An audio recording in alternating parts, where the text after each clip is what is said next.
thank you for agreeing to do an interview. It's the highlight of my year. Well, I'm delighted. You're kidding. I remembered meeting you a couple of years ago when we previewed the film in Los Angeles, and I told my wife I met this great guy from Century City News. So I'm stunned after 2 years you showed up. Wow. Well, I saw the movie twice because there was so much information in it that I couldn't digest it all in one setting, and I don't even think I've digested even the half of what you It is put together. impossible to watch that film one time. When I screened it in New York, the media professor at New York University, his name is Mark Crispin Miller, and he brought his entire family to watch the film. And afterwards, when we did the question and answer, he stood up and he said, "It is absolutely impossible to watch this movie one time. There's so much in it, we're going to have to watch it a half a dozen times." But by the same token, it's very difficult to watch because there's so much truth in it. And people, I tell audiences sometimes, maybe some of you shouldn't be watching this because, as Jack Nicholson said in A Few Good Men, you can't handle the truth. And, you know, there were millions of people who understood the truth of no weapons of mass destruction in Iraq, and they took to the streets, but still George Bush and his cronies destroyed that ancient culture. So it's proven Mark Twain was right. If voting made the difference, they wouldn't let us do it. So anyway, some people should not watch it because they know they can't change the system. Yeah. Well, that's the unfortunate part, and we have to push past the depression when we realize what's really going on. Exactly. You know, the thing is that you indeed have to be informed, and that it is by far, and I'm not just saying this, I'm quoting 2 or 3 people who are absolute experts on the assassination, William Matson Law, one being one of them. He said this is absolutely the most definitive film on the murder of John Kennedy and the birth and purpose of fake news, and it should be in every classroom in America. Unfortunately, it is not. I certainly got no help from the mainstream media, which is understandable because they're the ones under attack. But I got very little help, surprisingly, from the so-called truth-seeking assassination community, except for Leno Sanik, Black Op Radio, and 1 or 2 others. But word of mouth, it's a runaway hit on Amazon and video. It's an underground hit, and that thrills me to no end. And it only costs $2. So if you're interested in getting it on Amazon, you can go there and you can read scores and scores of 5-star reviews, all unsolicited. And of course, you can read a half a dozen reviews that are critical of me. One guy was upset because I didn't hire Peter Coyote to do the narration instead of myself. But that's okay. Listen, John Kennedy barely got 50% of the vote when he was elected. So you can't please everybody, even with the best. Yeah, absolutely. And they were obviously worried about John Kennedy. Do you have any insight into motives? Well, there's no question about the motives for the murder of John Kennedy, and it's all cataloged in the film.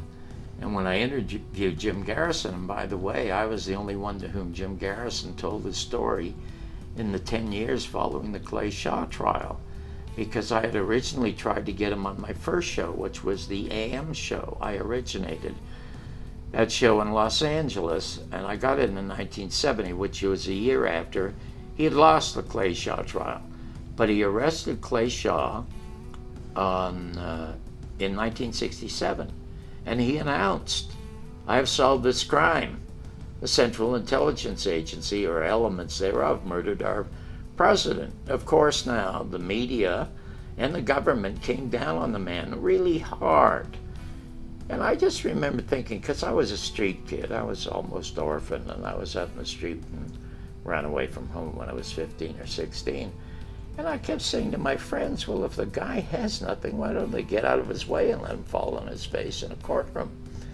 And when he ended up on the Tonight Show with Johnny Carson in 1968, again quite by accident, he said exactly the same thing as what I had said. Anyway, he lost the case, And everybody I knew thought he was a kook. The media told me he was a kook. My government told me he was a kook. I got to believe my government. And accidentally one day I go into Larry Edmonds' bookstore on Hollywood Boulevard, and there's Heritage of Stone. And I see the name Garrison, so I pick it up and start reading. I was there for 4 hours standing reading the book. So the next day I rush home, get to the office early, about 6:30, a half hour before we go on the air, and I phone New Orleans asking for the district attorney's office, and the phone rings, and I'm expecting the secretary to answer. And it's this deep bass baritone voice says hello. And I said, hello, my name's John Barbour. I'm calling from Los Angeles. Could I please speak to Mr. Garrison? And he said, this is Jim Garrison. I said, oh, Mr. Garrison, I'm so excited.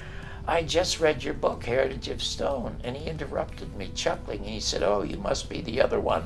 Only sold 2 copies. So I said, no, I'm going to book you on the show. I want to book you on the show. I read stuff I couldn't believe.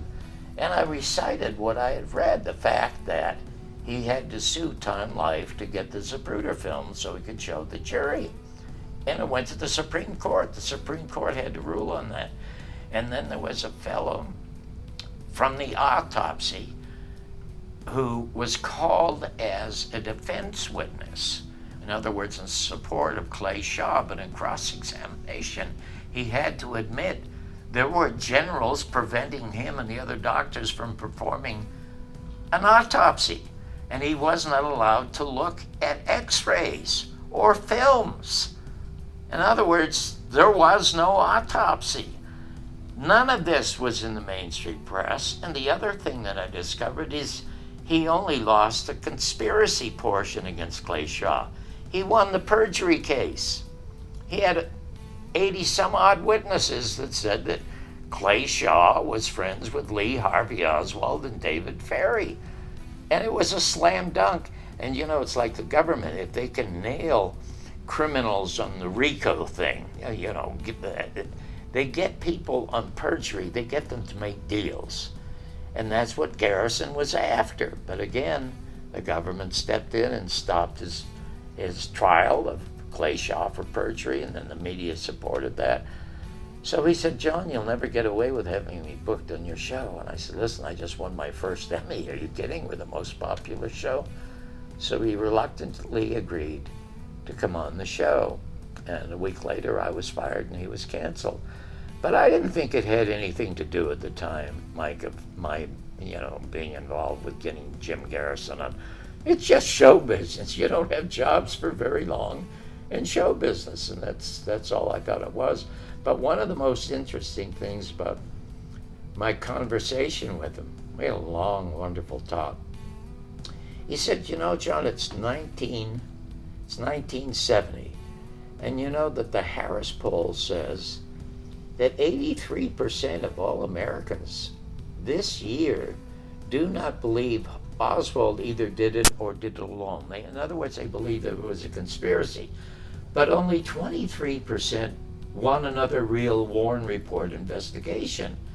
And he says, what does that tell you about Americans? I don't know where it came from, Mike, but I just blurted out. I said, Mr. Garrison, this is what it says to me. I know what my mother and father did on the pool table or in the rumble seat of the car or in the bedroom, but don't ever tell me my mother's not a virgin. And he howled, and he said, can I quote you? And I said, anytime you want. After all these decades, when I finally got around to writing my autobiography, which took me 5 years, that is the title of the book, Your Mother's Not a Virgin.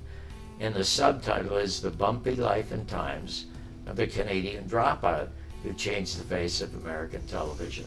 Now, to me, the very best book ever in history about show business was Ben Hecht's autobiography, A Child of the Century. Anyone who is interested in show business has to read that book.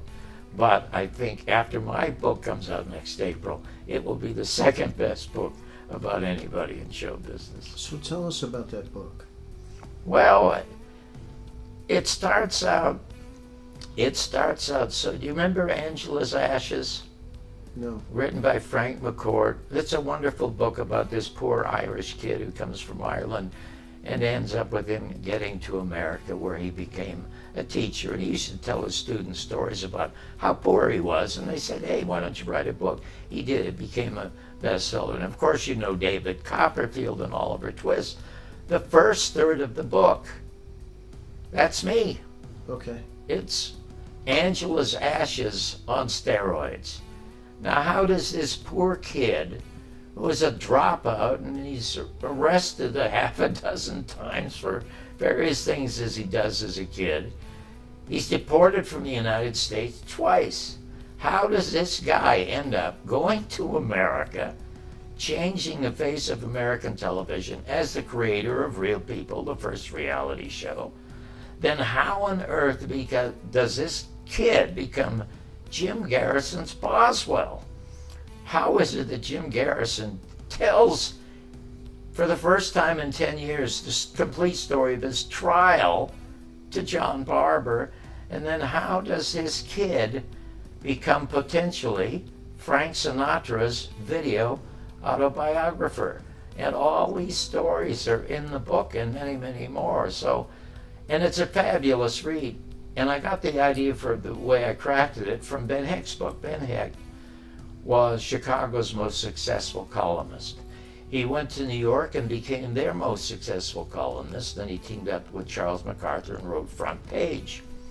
He was America's highest paid screenwriter. He invented the gangster film with Scarface. And you might recall the story of David Selznick shutting down Gone with the Wind. He was not happy on a couple of counts. Also, Clark Gable wanted the original director fired, because when Clark was a young, struggling actor, he evidently had gone out with the director. He didn't want him hanging around, so they replaced him.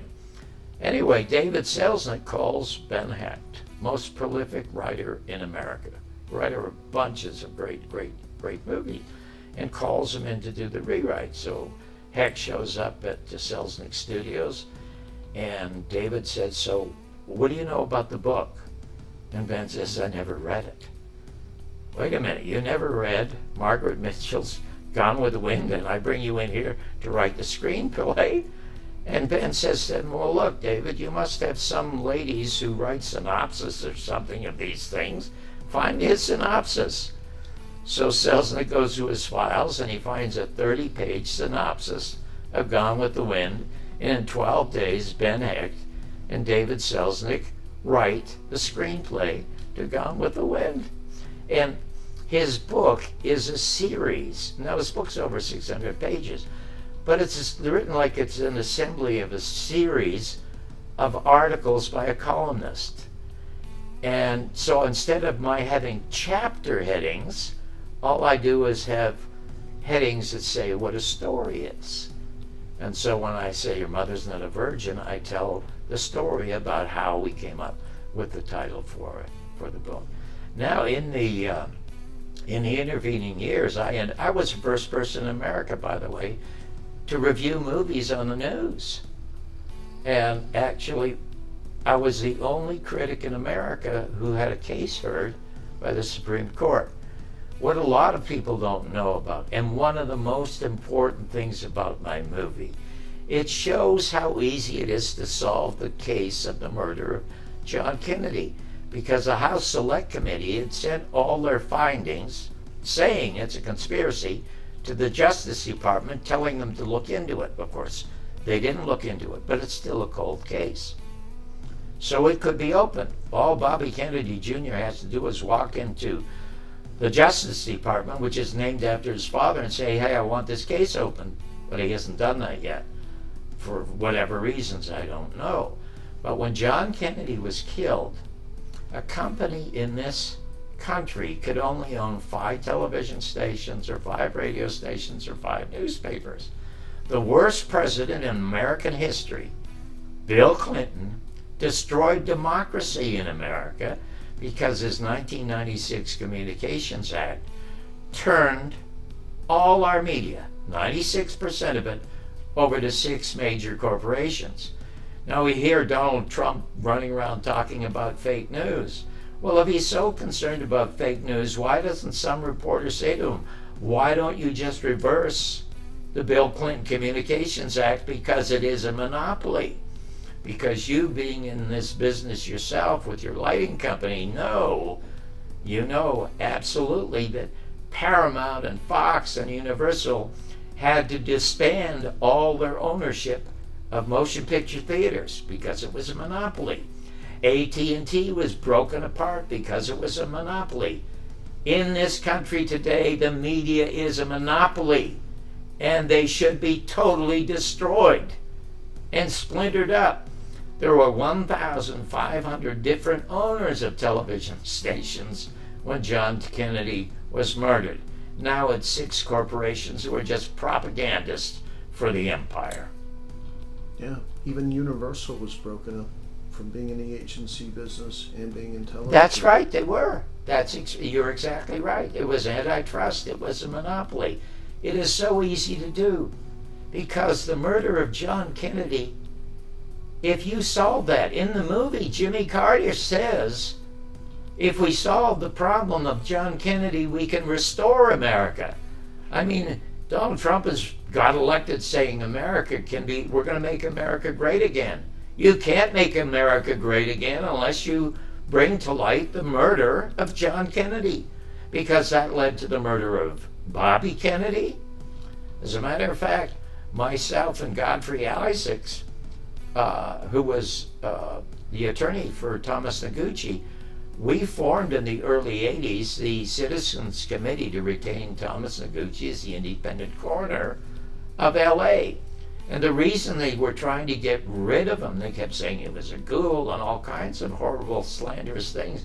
Indeed, he wasn't. He was the best coroner the United States ever had. He wouldn't change his autopsy report, which we show in the film, that the bullet that killed Bobby Kennedy was no closer than 2.5 inches from the rear. And of course, Sirhan was 6 feet in front, like this. So it's obvious there was a second shooter or maybe even another shooter in there. They shut that down.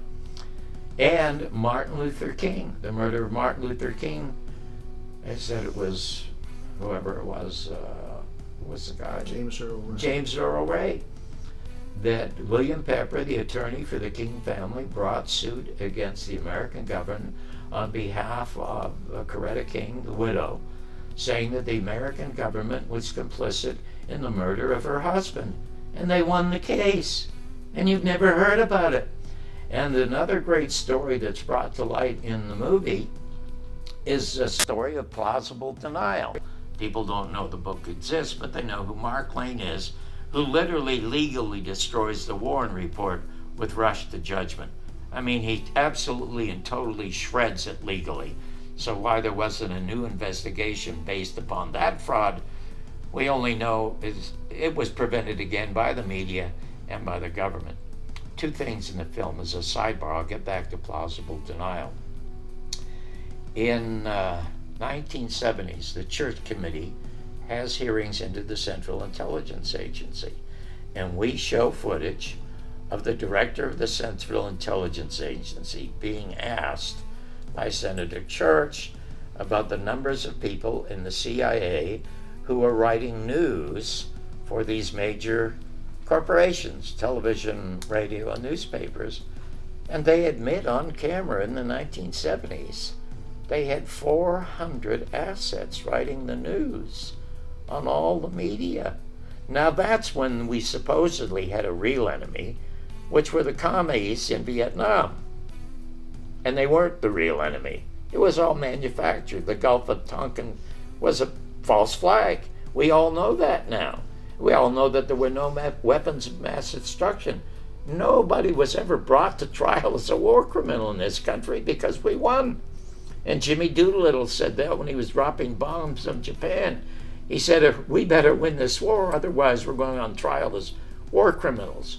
Well, unfortunately, a lot of these Americans never went on trial, and America has been sinking deeper and deeper into this swamp, which will never be drained by Trump or anybody. I mean, America is absolutely and totally over with as a democracy, and every professor of sociology and political science in this country has said publicly America is now an oligarchy. And indeed it is. It's the 1% versus the 99%. But back to plausible denial. There was a fellow named Victor Marchetti, who was supposedly a rogue CIA man. And he wrote an article for a magazine, a very conservative magazine in Washington called Spotlight, about how E. Howard Hunt was actually a bagman for the CIA who delivered the money to safe houses for the shooters in Dallas the day before the shooting. Well, E. Howard Hunt read this and thought, I'm going to sue those bastards. He was advised by his superiors not to bring a suit. And he said, hey, it's only a small little newspaper, who's going to notice? So he sues. He wins $600,000 in the first judgment. So Spotlight runs out, and they hire Mark Lane. And they had the retrial in Florida. And Mark Lane wins the case. And the jury foreman goes on television, the only time the story was anywhere in America, and says, the saddest thing I ever had to do as an American, as the jury foreman, was to agree with my 12 fellow jurors that the United States government helped murder my president, John F. Kennedy, and E. Howard Hunt was a major player. It's a great book called Plausible Denial. I paid $5,000 to Mark to option that, and I tried to write a play about it. Remember Inherit the Wind? A wonderful play and movie. I think it was Frederick March was in it, and Spencer Tracy. And it was about the Scopes monkey trial. Just a wonderful film, a great play. And I thought Plausible Denial would be this century's or this decade's Inherit the Wind. But we never got it finished for a number of reasons. But anybody could go to Florida, get all the court transcripts, and write themselves one masterpiece of a play. I mean, there's a lot of truly, truly interesting stuff out there that people are unaware of because the media does not inform anymore. They misinform. As a matter of fact, 90 years ago, this is one of the quotes in the opening of the film. It happens to be, first of all, it's Thomas Jefferson saying, you can't have a successful democracy unless you have an informed public. And then Mark Twain comes on, and Mark Twain says, if you do not read America's newspapers, you're uninformed. But if you do, you're misinformed. Well, that was 90 years ago, and it's gotten worse, most certainly so. A very interesting life. Just phenomenal. And it's all accidental.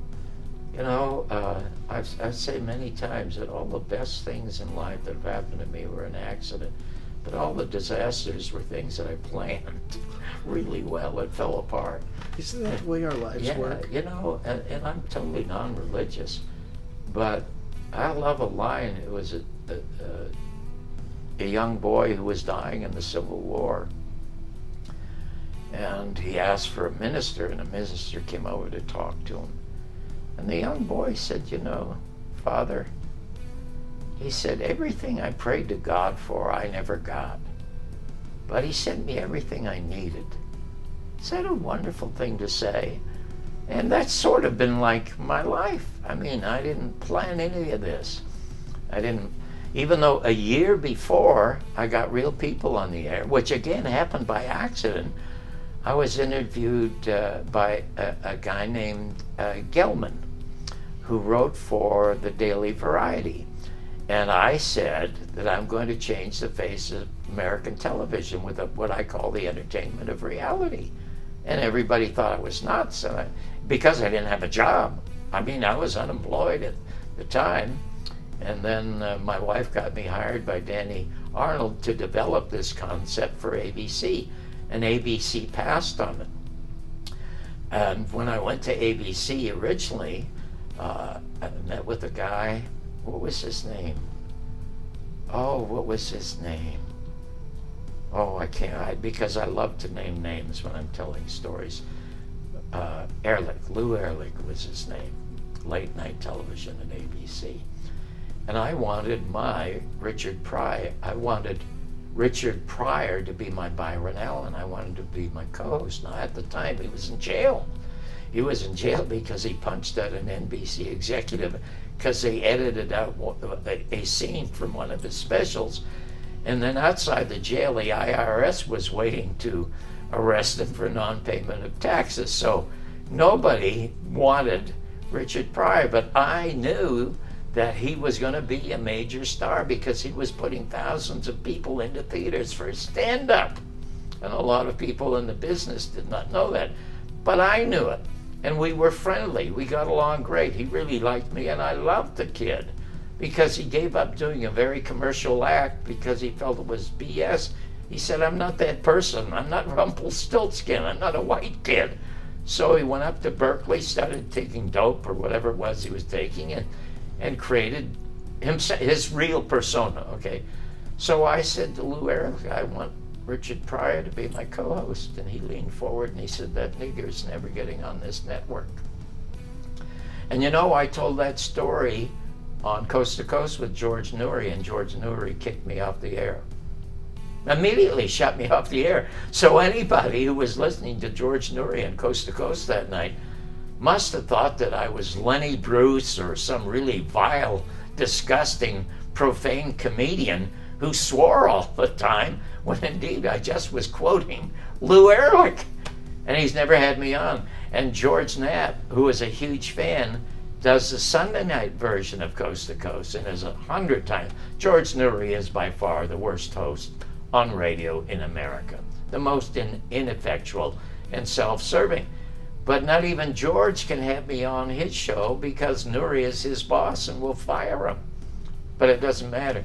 And one lady wrote me a letter saying, John, he is a jerk, but you're a bigger jerk. You have a bigger story to tell with Jim Garrison and the American media and the second assassination of President John F. Kennedy. He has a huge audience, and you blew that audience by saying that Lou Ehrlich called Richard Pryor a nigger. How stupid are you? So I guess maybe she was right. You got to think about your market.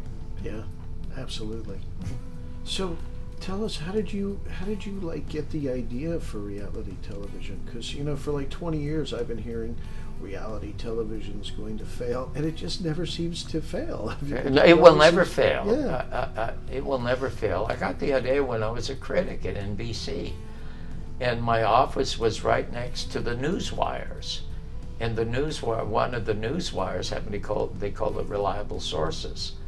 And often stories would come in on the newswire that say not for broadcast, but they were phenomenal stories. I remember the very first one I read.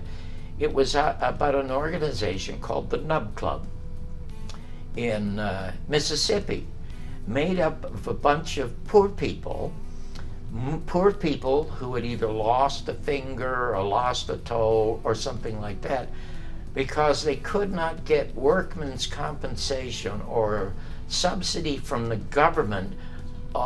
They weren't getting unemployment because they didn't have jobs, but they had to be somehow disabled. And so what they did, they shot off their fingers or their toes or chopped them off, and they formed what was called the Nub Club. And they would meet once a month in this bar, and it's about 18 or 20 people.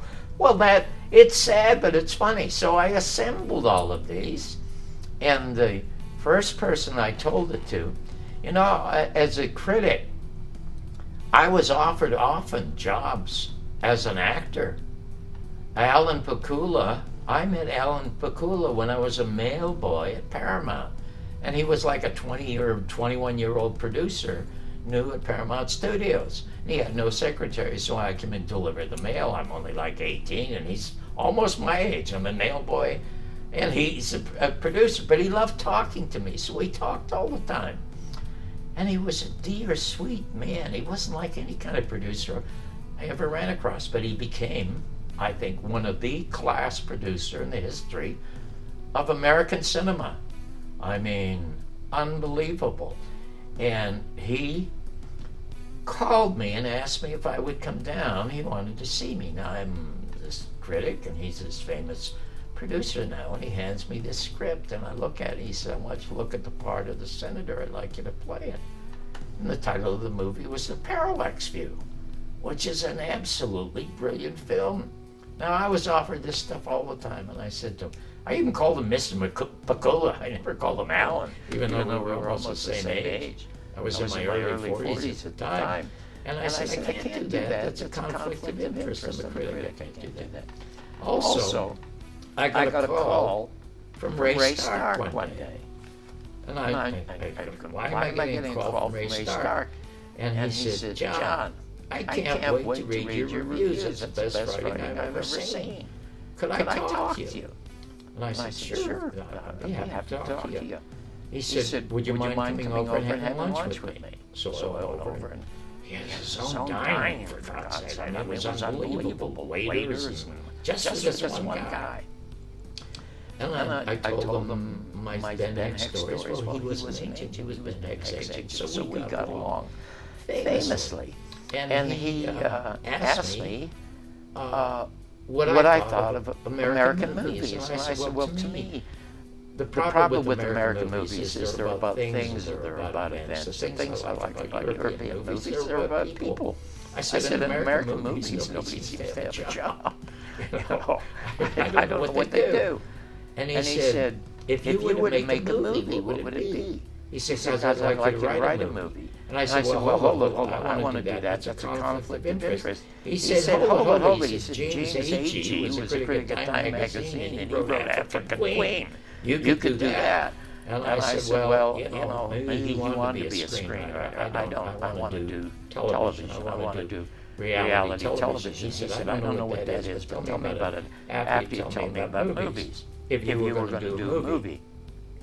I said, if I were doing a movie, I would do a very low-budget movie, and it would start on New Year's at a party and end at the New Year's party.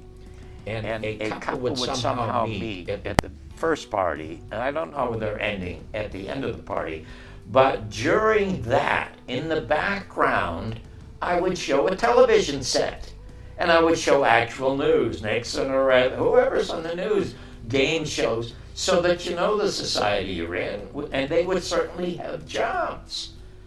And he said, would you write it? And I said, what do you mean, would I write it? He said, I'll give you $50,000. You only make $300 a week as a critic. I'll give you $50,000, give you $15,000 right now, $10,000 when it's delivered, and the other $25,000 when we make it. And I said, Mr. Stark, you don't know how pleased I am that you think I could do that. I'm not sure I could do that. I can just verbalize it. He said, I know you can do it.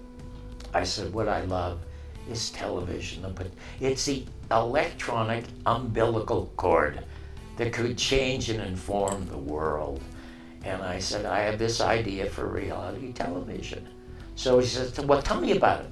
So I told him these stories, and he said, my God, that's brilliant. He said, I'm with the William Morris Agency. I'll tell them to get right on it. I said, I don't want my name on it, but I will help you sell it. 3 days later, I got a call from his agent, and they said, Mr. Stark is a movie maker, and we don't want him into television, but thank you for thinking of him. And I said, well, I didn't think of him. He thought of me, but thank you for calling. And then Ray Stark called to apologize. And he said, John, you know what? I'll tell you something. Most of the stuff in this town, most of the movies are shit.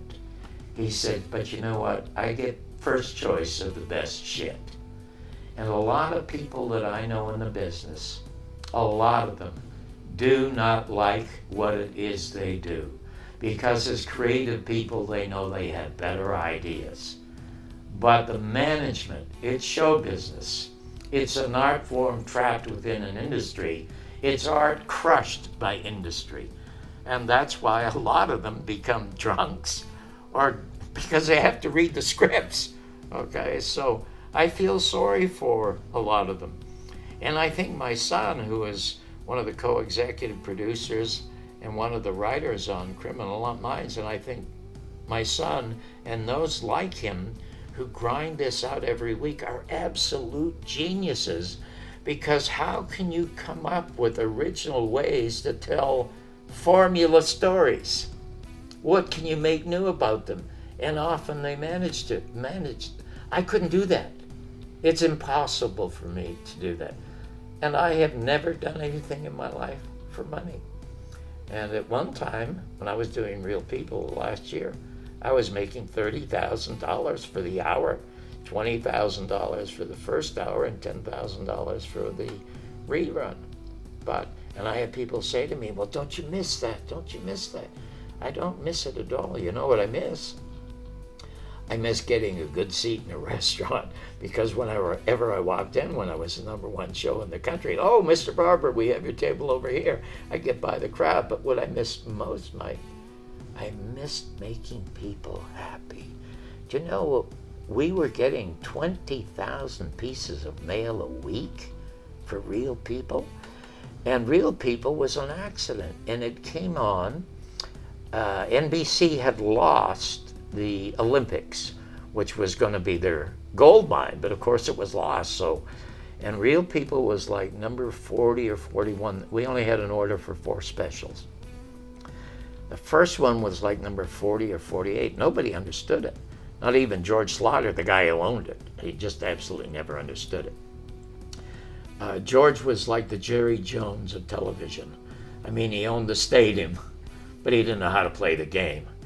I was the one who was the manager and the player, and it was my writing that made it a hit for 3 years, and once I was gone, the show died. But a lot of people don't know that. It's like, my first manager was Bernie Brillstein. Oh, yeah. Okay. Brillstein Gray. Yeah, Bernie, I started off with, God, who was his partner? Jerry Weintraub. They were partners. It was called, they were my first managers, okay? And in any event, Bernie becomes this major star. And when I was dumped by George Slaughter because he deliberately slandered Jim Garrison in a story that I had edited, and that not only ended my career at Real People and ended my relationship there, but in any event, I'm trying to get to the point of what I was trying to say. Where was I? Because I got so many things going on in my head. What was I trying to say? Well, one point that you... Oh, no. What I was trying to say, when I said publicly, the show will die without me. And I got a call from Bernie. He says, Jesus, what an egomaniac, John. You really believe that? These people's stories are all over the place. So I said to him, I said, you know, how many times do you think Hamlet was written? He said, what are you talking about? I said, you know, there are 11 versions of Hamlet until Shakespeare did it.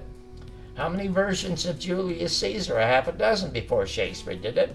And I said, have you ever read The Jumping Frog of Calaveras County? He said, yeah, that's the article that made Mark Twain a star. I said, do you think they only had that contest that one day, that 1 week? And he said, what are you talking about? I said, it had been in existence for 15 years. It had been reported on by 15 different people until Mark Twain came along. It's not the story, it's the storyteller. And I am the storyteller. I said, I'll give you a perfect example. You take 2 chefs and you give them the entire same ingredients. I guarantee you what comes out will not taste the same. Okay? It's the storyteller. The most important person in this business is the storyteller. And it was the stories that I told on Real People. You know, we were responsible for changing laws in America. One of my stories was one of the main reasons they built the Vietnam Memorial in Washington, D.C. Very few people know about it. They'll know about it if they get the movie, The American Media and the Sex and Assassination of President John F. Kennedy, and they'll know more about it when they get my book next April, That Your Mother's Not a Virgin. It's a great read, if I do say so myself. Give us a 15 or a 30-second commercial for the book. like in 15 or 30 seconds, just give me a soundbite that I can use maybe even on some of my other things that I do, and tell me about the book and where people can get it. Well, the book will be out in April on Trine Day, which is very successful, and I think it's primarily a Canadian company. And in Canada, I think I could make it a bestseller in just a matter of a few weeks, because there are only 3 cities in Canada, Montreal, Toronto, and Vancouver. You go on their shows, and there you have a fellow Canadian who changed the face of American television. So it's maybe this hero coming home kind of stuff. But it is an absolutely phenomenal read. In 30 seconds, I wouldn't know how to describe it. But you know what I will do? I will send you a copy of the press release that sort of has, because it starts out like Angela's Ashes and an Oliver Twist on steroids about this poor kid, and ends up as this guy becoming the force that not only changes the face of American television as the creator of Real People, but becomes the Boswell to Jim Garrison, the man who investigated the most infamous murder in the history of the United States, the killing of John Kennedy. And also, how did I become Frank Sinatra's private writer for 3 or 4 years? And all the stories are in the book, and many, many more. Perfect. So one thing that you said that I want to key on, you saw television as the umbilical cord for the American people to learn or to be informed. How has that vision gone astray in your mind in America today? It went astray almost immediately. And the person who made it go astray, even though he didn't mean it that way, and he said almost the same things that I have just said, the 2 reasons I got into television, the first was Jack Paar, by far the greatest conversationalist in television history, by far the greatest host of The Tonight Show. Nobody ever came close to Jack Paar. And I was stunned that people conversed and talked to one another, because I never heard that in my family or any other families. And here I am looking at black and white television thinking, you mean people actually not only talk to one another, but you can earn a living at it? And so that's what I wanted to do. And the reason I became a stand-up is he would used to do a stand-up at the top of his show. That's why I became a comic. But the other reason I got into television was Edward R. Murrow, by far the best investigative and last total investigative journalist in American television. Single-handedly, he brought down Joe McCarthy's commie witch hunt. Single-handedly, when nobody else would do it. But what destroyed him and destroyed America, he made this great documentary on CBS called Harvest of Shame. The impact was enormous. You want to know something about memory, Mike?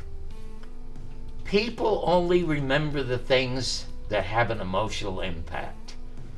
They can read something intellectual, and they can read some fact that may never stay with them unless it has an emotional impact. I can remember every frame of Harvest of Shame since I was a kid.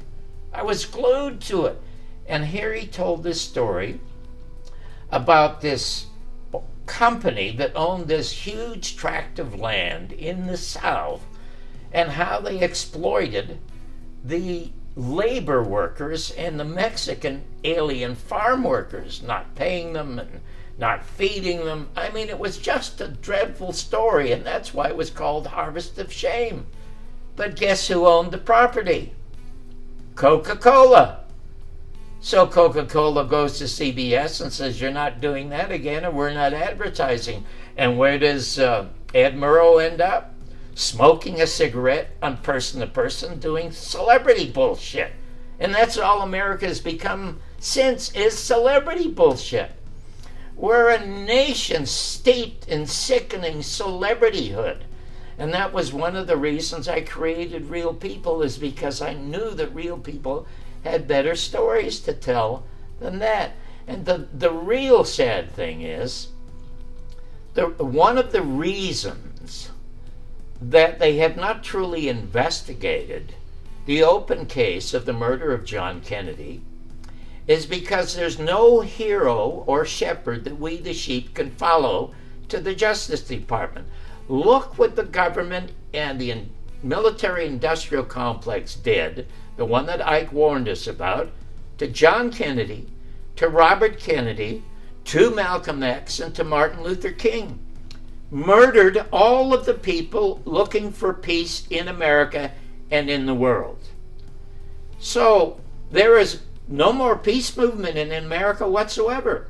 I mean, look at Iraq. It's not that far ago, but millions of people marched, and now they realize they're not marching. You know, at one time, the FBI had more agents signed up as communists in the Communist Party than there were actually communists. They murdered Black Panthers. They murder anything alternative that wants to bring change to America. And all change in America is fought for.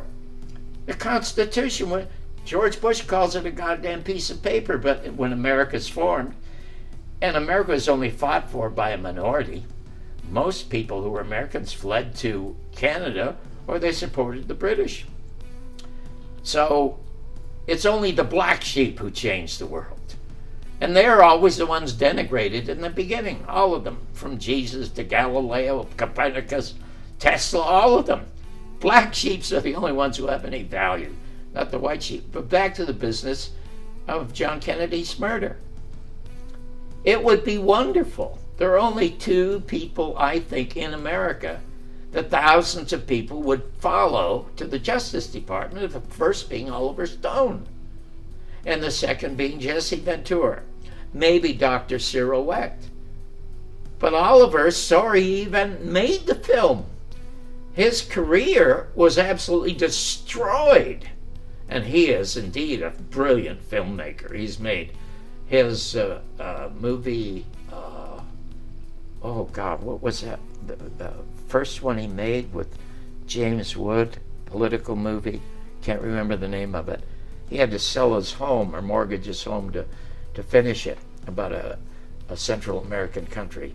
God, it was a wonderful film. I'm an enormous fan of his. Wall Street, a lot of the stuff that he's done, and especially JFK, which is a masterpiece of movie making. But he had no idea that right away, look at the Washington Post and their CIA assets, before he even exposes a frame of film, is attacking him, calling it Dallas in Wonderland. And he's never recovered. I mean, he has to go around the world searching for financing to make his movies. And Jesse Ventura, of course, he's now doing Russia Today. Here's a guy who should be on American television. As a matter of fact, what happened to Jesse, he stopped being governor. When he left the governorship, he was one of the most famous personalities in America. CNN and MSNBC start bidding for him. And he is going to take the time slot 5 times a week that girl has now on MSNBC. Do you know the one I'm talking about? Megyn Kelly? No, on MSNBC. Okay. Maria? No. What's the Rachel girl? Maddow? Yeah, Rachel Maddow. Yeah. He was going to have Rachel Maddow's spot because MSNBC won out in the bidding. The first story he was going to do was Anti-Warren Commission and the John Kennedy assassination. And they call him into the office and they say, you're not doing that. You have to sign this agreement that you will support the NBC position of the Warren Report. And he said, well, that's a bunch of bullshit. I'm not going to do that. And they said, well, you're not going to do a show. And they fire him. But his contract wouldn't allow him to do anything else. So he built a place in Mexico with the millions that he got from MSNBC, and he said the house that MSNBC built, and he now has to go on to be supported by Russia. Where now, if the president would reverse the Despicable Communications Act so that you and I and Jesse could buy our own radio stations or television station, that man should be in America. And so should thousands of others have the opportunity of having this free speech. But there is no such thing as free speech in America. You can speak freely as long as you have no audience. Once you have an audience, they're going to shut you down. Yeah, and now, like you said, only 6 companies control everything. Everything. And the writers come from places like the CIA. No, absolutely. Which isn't supposed to operate in this country. One of the most successful producers in Hollywood came out 2 years ago proudly as announcing that I'm a Mossad agent. And he did Pretty Woman, a very charming film. He's done a half a dozen really wonderful films, but now he's so successful he's not afraid to say I'm a Mossad agent. How many CIA agents do you think have infiltrated Hollywood? It must be filled with them, for crying out loud. And I guarantee you, I can't think of the guy's name. He's a very good actor, but he's a better director. And he did a movie about the rescue of hostages in Iran. He did a really nice... Peter Berg? No, it wasn't Peter Berg. The guy that was in Dead Poet. There were 2 guys in Dead Poet Society. Sarita, what's the guy's name? I remember in that movie there was Salvador. Oh, yeah, the other movie with James Wood was called Salvador. Oh. Okay. I don't know why I have a blank. You asked me about stars of the 1930s and 40s. I'll remember every name. But anyway, like Clint Eastwood, he's a better director than he is actor. And he could not have done this film, which is a very good film, had he not had assistance from the Central Intelligence Agency. And you can't make a movie about the military unless you have their help. Yeah, it's impossible. Impossible. And so in your movie, The American Media, you basically go through kind of line by line everything that's gone on. Absolutely everything. Anything that you ever wanted to know about the murder of John Kennedy and the birth and purpose of fake news and why it still infests the country today is in that film. You can take the 10 best books and combine them. They will not equal the power of that film. And besides, you could take there are dozens of really good books about the assassination. It may take you 2 weeks to read them. It only takes you 2 hours and 10 minutes to watch this absolutely riveting film. And it's in 10 chapters. So it's very easy to watch, because after the first 10 minutes, there's a break and a title coming up, and you relax and breathe and absorb it and watch the next one. But as you said at the beginning of this interview, it is impossible to watch that movie just once. It is impossible. I almost use the question, who do you think killed Kennedy, as a bellwether to know who I'm talking to. Because the minute somebody says to me, I think it was Lee Harvey Oswald and it was a lone gunman, then I know exactly who they are. Well, yeah, but the point is that Jim Garrison he names the killers. Oh, speaking of that, this is a very good point, and I hope it's in what you show. Donald Trump supposedly is trying to push the Central Intelligence Agency to open the files. But those people are not idiots. They don't get to control the world and the country because they're idiots. They're extremely smart. Do you think they have documents lying around said, this is how we killed the son of a bitch? No, everything is in code. They'll release a lot of stuff. The reason they're fighting Trump, they do not want to release Jim Garrison's files. They have 67 boxes of Jim Garrison's material. He names the shooters.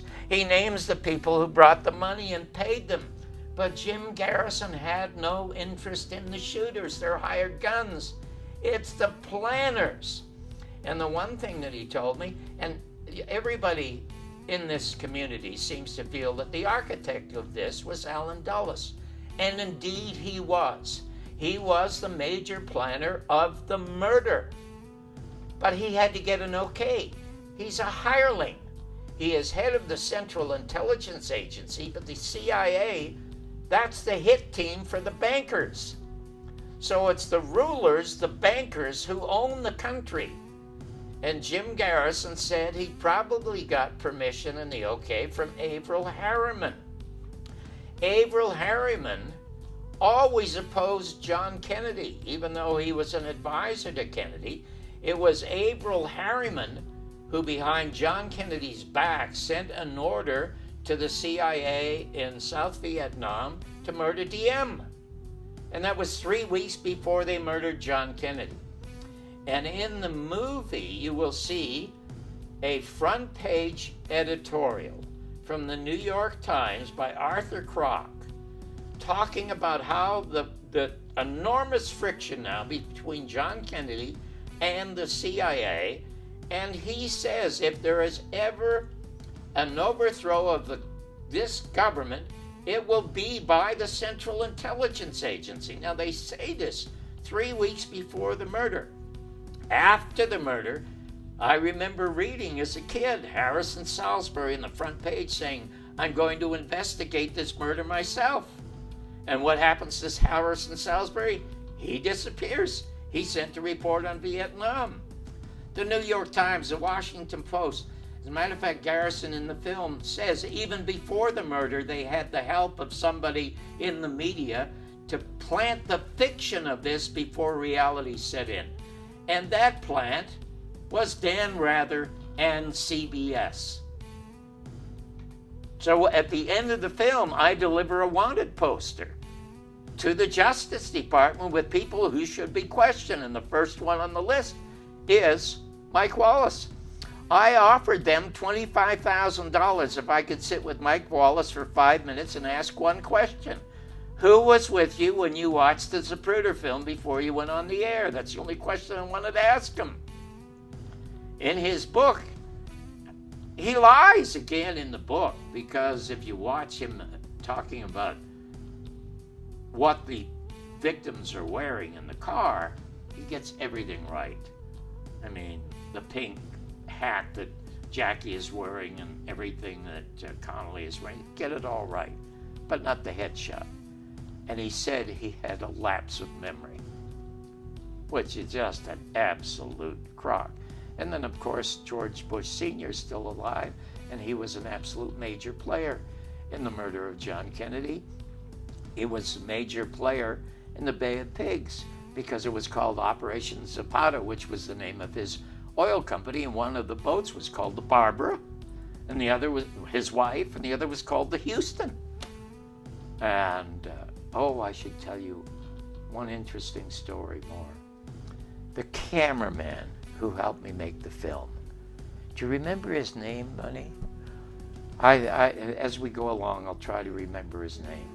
He was the cameraman who did all the interviews for me on the film. After the film came out, he came to my house one day and he said, John, I got to tell you, the most amazing thing happened to me. And I said, what's that? He said, I never talk about my family or my father. He said, because I never really had one. I mean, I had a father, but I never saw him. So he was really a son of a bitch. He was one of these people I never heard from. He said, I got a call from my father. And he said, son, congratulations. It's a wonderful movie, and I'm glad I saw it. Do you think Mr. Barbour would like to have a cup of coffee with me? Would you think he would come to see me? And I said, well, I'll certainly ask him. So he came to the house and he said, would you go see my father? I'd be happy to. Where does he want me to meet him? He said, well, Patty's Coffee Shop up in Riverside Drive in Burbank. And so I'll be happy to go. Why does he want to see me? He says, I have no idea. So I went up to see him, and he looked indeed military.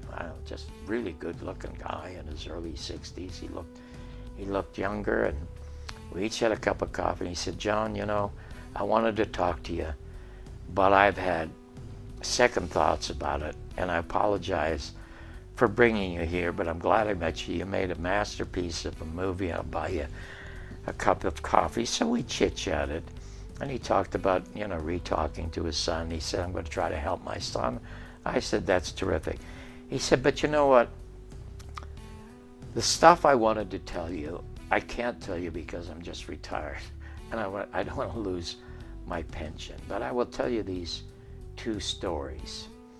He said, at the time of the Bay of Pigs, every intelligence agency was in Miami. And we had this huge war room. And every agency had a table. And we had maps of Havana. And we were all planning on the offices that we were going to have after Castro was gone. And this is while the invasion was going on. And we thought Castro was going to be gone. And then all of a sudden we get the announcement that John Kennedy is not going to call for air support for the troops. And all of us start screaming, "That son of a bitch." And he said there wasn't anybody in that room who didn't want him dead. He said, the other thing that I'll tell you, he said, "You ever heard of Soldier Field?" I said, "Yeah, in Chicago they play football or something." He said, "Yeah, it's a veterans thing." He said, "Well, they have an officers club there, but you go there any day of the week, there are only 5 guys there." On November 22nd, it was half full. So there were a lot more people than the 32 that Jim Garrison thought actually knew he was going to be killed. And he shook my hands and he left. So I got together with his son again a few weeks later. He says, "Geez, you'll never know what happened to me." I said, "What?" He said, "I got this weird phone call from somebody who identified him as being with the publicity department with the Central Intelligence Agency in Langley, Virginia." And he said, "I thought it was a joke." And I said, "Well, why did he call you?" He said, "Well, the CIA has awards. Like we have our Grammys and we have our Oscars, they have also their CIA awards. And they videotape them every year." And they asked me, that's so funny to think about, they asked me how much you think it would cost to have you come back to Langley and do this for a couple of days. He said, "I thought it's a joke." And I said, "Well, I need 2 camera people and I need airfares and, oh gosh, at least $50,000. He didn't know what he was talking about. He threw the figure out. He says, "That's fine, I'll send you the instructions." And he hung up. The next day, he's in his bank and there's $50,000. And he gets a telegram with directions and the name of the fella who made the deposit. So he goes back there and he films their awards. And all of these CI people are lined up, and then the director, assistant director come out. They pin a medal on them and announce why they got it. They all get to speak, and when they're done, they go back down the line and they take the medals back. They're not allowed to keep them. And he did that for 2 years. Is that a great story? That is a great story. Yeah, just there are hundreds of them. You would be stunned at the material that I get. And the material, the people I hear from with insights into the murder of John Kennedy. And as Jimmy Carter said, solve that and America will be great again. Well, and we need to confront our past. Did you know that George W. Bush and George Herbert Walker Bush lived in Compton? No. They lived in Compton bizarrely for 6 months. No, I didn't. 57, 58. And it's crazy that Compton becomes ground central for the drugs. Oh my God, it did, didn't it? Oh, yeah. Yes, absolutely. You know, there's so many wonderful stories to tell in this country. And sadly, they don't get on the mainstream media anymore. But fortunately, part of the internet still exists, and you can find some of them if you're very, very careful. But as I say in the film, the internet to me is like a box of Cracker Jacks, you know. It's full of nuts and corn. But if you're very selective, there's also a surprise at the bottom of the box. And if you're selective, you can find very wonderful things on the internet. And I'm happy to say that in the film, even though a number of these authors have never mentioned my movie or don't support it, I support their books in the movie because they're wonderful books and they should be read. Absolutely. Wow. Can you think of anything else, maybe? No, Angel, can you think of anything else? Gary Webb. Do you know much about Gary Webb? Oh, I love the Kill the Messenger. I love that film. I love the Gary Webb story in there. But there's so many Gary Webb stories in America, supposed suicides. It's awful. Michael Rupert, you know much about Michael? No, He yeah. was the police officer when the Central Intelligence Agency came to a town hall in Los Angeles. Yes, I remember And that they still. say, hey, the CIA's not putting drugs out on the streets. And up stands Michael Rupert. He says, I'm with LAPD. I know the operatives. I've been working with them. I've seen them. And you are putting drugs out on the streets of America. And you need to confront that. And he got fired. The director of the CIA got fired a week later. Little reorganization, shuffle. I mean, And what happened to Michael Rupert? suicide. Supposedly. Oh my God. That So is. we learned Martin Luther King, JFK, RFK, Michael Rupert, Gary Webb. But the horrible, sad thing is, nothing can be done about it. So far, no. No, all we can do is talk about it, and it's good that we talk about it because then we know how corrupt the entire system is, but we're incapable of changing it. How do you push through the depression of realizing how corrupt everything is? What a great question. What a great question to ask me how I get over the depression of it. Do you want to know something? I'm never depressed. I get blue sometimes and I get disappointed sometimes, but coming from the horrifying background that I came from, I had to survive. And the two things that I have, and it's genetic, I have no control over it. I don't know where it comes from sometimes. A sense of humor helps me survive, because I remember my 8th grade teacher, his name was Hetherington. He was very, very fat, and he was very, very mean. And you used to never see fat people anywhere. I never saw any in Canada. I didn't see fat people until I came to the United States. But he was always complaining and griping about something, And he had this special chair built so they could sit in him when he would teach. And before he would start teaching, he would always tell us about the horrible things that were going on in his life, and then he would start to teach. One day he came in, he sat down, he's moaning and groaning, and he bends over and he says, "Oh God, my ankles are swollen." And I'm sitting in the back of the room, and I don't know where it came from, and I just hollered, "How can you tell?" Well, the class just howls with laughter. I mean, they scream with laughter. And he jumps up with a stick, and they immediately shut.